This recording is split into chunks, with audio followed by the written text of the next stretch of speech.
I don't remember much about my childhood. It was like living in a psychiatric outpatient clinic. At best, I think my teachers would have said, kid has some learning problems and had attention deficit disorder.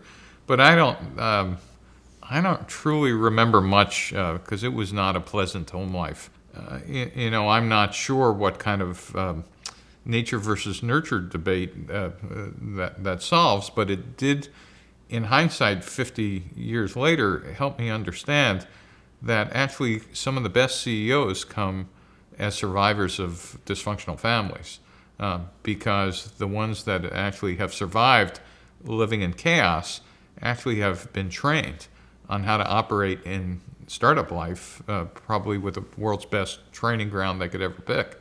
It's not one that I would ever want for my children, but actually trying to figure out how to deal with a changing environment on almost a daily basis, not knowing if you're going to be fed or not, or whether plates are going to be flying or people are going to be screaming at you.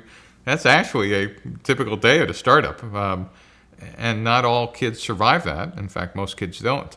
But the ones that have, I guess, the appropriate brain chemistry of being able to focus down on the things that are important and shut out everything else that's not important for survival, is actually what survivors of both dysfunctional families and founding CEOs have in common. Kids who come from normal families and you throw them into the chaos of a startup on day one, where everything's changing, nothing is certain, you're about to run out of money, people are yelling at you, founders are quitting, customers are, wow, that's not a normal life. But if you actually grew up in that life, you kind of go, yeah, another day, another day at home.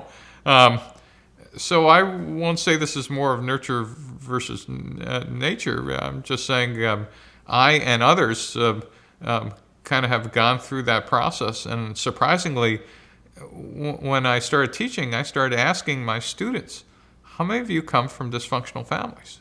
That is, those of you who want to be founders of a company.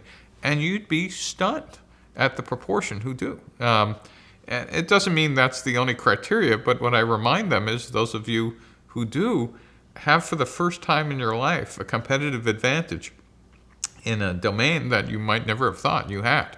It screws you up in a number of other ways, which might take decades to kind of unwind. But boy, that does give you an advantage of understanding when other people are just seeing smoke and battle and whatever. You see right through to the fog of war and could understand how this might unfold because you lived your life kind of surviving that.